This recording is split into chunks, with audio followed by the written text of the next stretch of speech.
Hi, I'm Jason with Branson Energy Arts, and today I'd like to talk to you about stances, okay?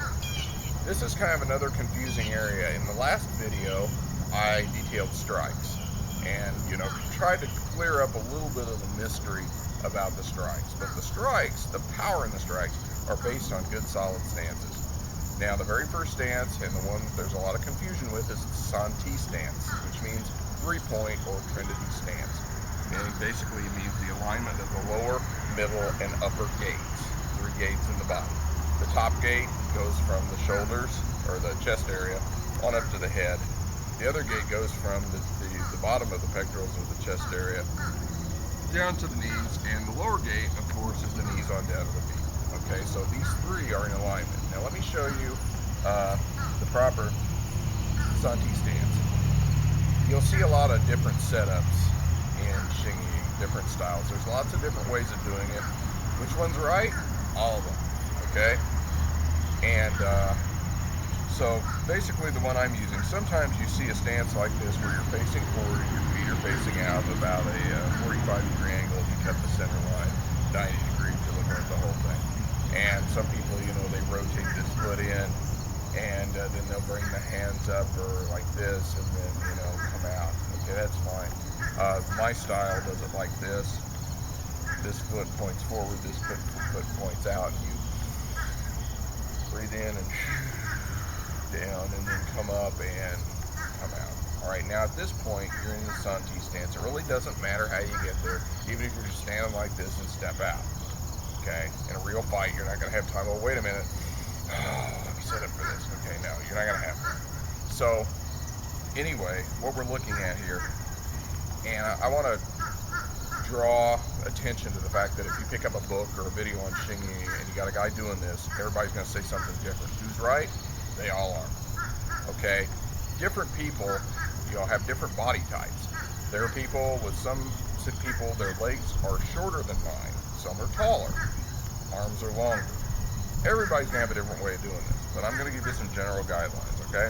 First of all, from this stance, if you step out about 1.5 shoulder widths, okay, between where you were and where you are now, this is where you want to be. Okay, some people I see with a narrow, some people even have a real long, almost like you'll see in Jiu-jitsu or something like that. That's their deal. Jang Long Chow was kind of like that. He had a real long, elongated stance. But 1.5 steps, okay? Now,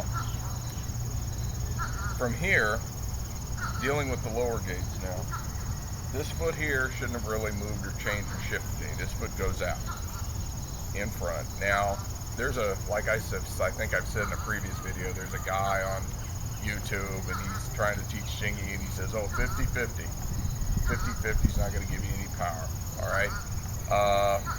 Basically, you need to shift your weight back on this back leg to where more weight is on. How much depends on you, but a general rule is if they sweep your leg, you got to be able to pick it up. If they sweep it and you got too much weight on the front, you're going to fall forward. Okay? So, you're in this stance right here. Okay? Now, this knee sometimes kind of has a tendency to walk out this way and, get up on the edge of your foot. You got to keep this foot flat. Point the knee in just a little bit, okay? Kind of in toward this way. This back leg is just, supporting your weight. Up to the hips. Here's a big area of contention. And I see some Hsing masters cheating on this a little bit, okay? So here you are in your stance. Now, natural tendency is to stick the butt out like this, but then your stance up gets jacked up. What you need to do is kind of tighten your buttocks, rotate this hip up. Now your body needs to be relaxed, but here is the exception to the rule. This area of the pelvis, bring it up to where you feel the tension and stop. And it's okay to have tension in this pelvic area here because this is the center of your power, okay? It can't, if the pelvis is loose, it's just going everywhere. It's loose, but it's difficult to describe it. If you rotate that up to where you feel the tension, stop and hold it, okay?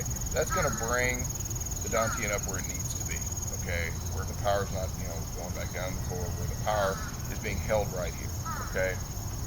Now, your Hips, if you slice right through the body with a plane, are at about a 45-degree angle to the foot. Shoulders are the same way. Now the shoulders are, your chest is stuck out like this.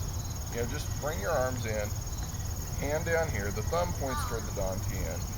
This hand here is not straight like you see it in a lot of videos and books. It's kind of naturally curved. The striking surface, this is splitting fist form, by the way, and the striking surface is going to be right here, okay? Split, you got to have a blade, and this is your blade. It's curved at about a 45-degree angle. 45 is a very important angle, okay? Both the arms, the elbows are bent, they're not straight, all right? Head, close your mouth. Keep your tongue on top, like your palate, just naturally. It's not like curled back, which creates tension. It just rests on the top of your palate, right up here, and the tip of the tongue should be touching the teeth. Close your mouth. Okay, your head. Move your head down so you feel just a little bit of tension, and stop. Okay? This is the Hsing stance. You'll feel it in your leg. Okay?